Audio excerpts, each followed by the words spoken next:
All right, this video is going to go over sketching derivatives. And before we get there, we probably want to answer this question of just like, what is a derivative? And the long and short of it is that it is a function, so derivative is a function itself, that graphs the slope of another function. So that might be a little overwhelming. Let's make sure that we kind of understand, sorry, school bell, understand what that means. So let's look at this example. Here I've got a graph of Twitter users in the millions over time. So this is years since 2000. So this would be like 2010, 2012, 2014, 2016. And you'll notice what's happening is basically there were some people before 2010 who had Twitter, but it really kind of took off then. And so what's happening is you're getting more and more Twitter users until it kind of reaches its peak. And that's basically what I understand about the total number of Twitter users. Since 2010, the number of Twitter users has gone up. But that doesn't tell me a lot about how this is changing, because there's a lot of different ways that this could go up, right? It could go up like just whoop, like that. It could have done something where it was just like, yeah, slowly, steady, straight up. But this is doing something different than either of those things. So we want to make sure that we can make sense out of exactly what it is doing. So let's get rid of these. And let's look at the actual derivative. So this function right here, this is the original function.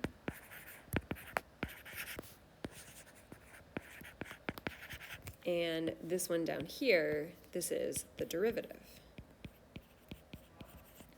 And what the derivative tells me is that I'm increasing for sure. Like all of these numbers are positive. So right here, we've got 100, so 50 would be about here. So after about a little bit more than a year, we're getting about 50 million more users every year. That's cool. And it's still going up. We're getting more and more users. We're getting more and more users. Once we get up here, we're at like 65, 70 million users every year. And then it's still going up, right? But what's happening as the derivative is telling me this is that it's starting to slow down, right? So like the users are going up, up, up, up, up, but eventually they kind of peter out and they sort of starting to flatten off. That means I've got a lot of users, but I'm not gaining them as quickly as I was before. So here I'm gaining really, really fast, and then I hit a peak. And somewhere around 2.5 years, so 2012, 6 months in, something like that, we're seeing that I'm still gaining users, but I'm gaining them more slowly than I did before. So that's kind of what the derivative tells me. Next question, of course, because this is what's on your quiz, is if you have this, how do I sketch this? So let's go through some examples. If you had a graph like this, I am not asking you to get a perfect exact thing counting numbers and whatnot right now. All I'm looking for is the general shape. And here's what I know about this graph. This graph is increasing up until about this point right here, and then it is decreasing. And so the slope right now is positive, and then once it switches to negative, like switching over from positive to negative, at that gray point right there, I know that my derivative has to be equal to 0 because it was a positive derivative, and then positive slope means positive derivative, negative slope means negative derivative. So here's what this is going to look like. We'll do this in blue. So at this point right here, where I'm just matching up here, I know my derivative is going to be 0.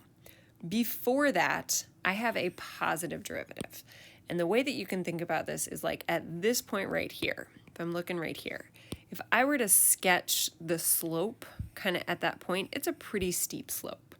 If I move along here, now I'm sketching the slope. It's a little bit less steep.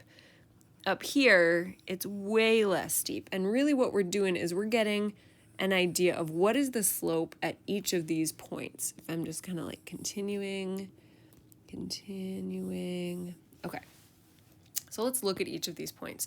Here, my slope is pretty steep, which means my derivative is going to be a pretty big positive number, maybe kind of like this guy.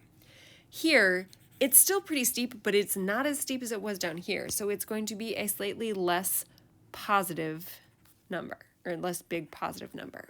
Here, it's getting almost flat, so it's a pretty small positive number. And I'm going to move this one just because I know what this one should end up looking like. And I know that eventually it's going to end up looking somewhere like that. So we're getting the derivative image kind of here. And then after the 0, it's negative here, but it's not super negative. So I'm going to go to some sort of negative number. Remember, down here, all of these numbers here are negative numbers. Here, we've got positive numbers. Here, it's a little bit more steep, so it's a little bit more negative. Here, it's even more negative. And really, that blue function, this is kind of what the derivative would end up looking like. Now, is it perfect? Of course it isn't perfect, but it's kind of sort of what I'm expecting. So this is this red function, this right here is its derivative. That's what I'm asking for you. Let's look at a couple more. Okay, here's another one. Again, the first thing I'm going to hone in on is what is it doing first? First, it's increasing, then it starts decreasing, then it starts increasing again. I'm going to look at the changes there. So at the max here, hey, baby seal says hi. At the minimum here, that's where my derivative has to be 0. So like right below here, I'm going to put a 0.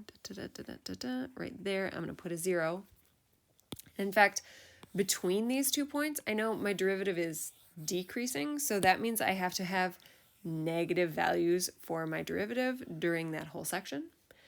Over here, my derivative is increasing prior to that, which means my function is increasing. That means my derivative is going to have positive values the whole time. Baby seal is fine, I assure you, he's just yelling at me. You don't need any food right now, it's my cat.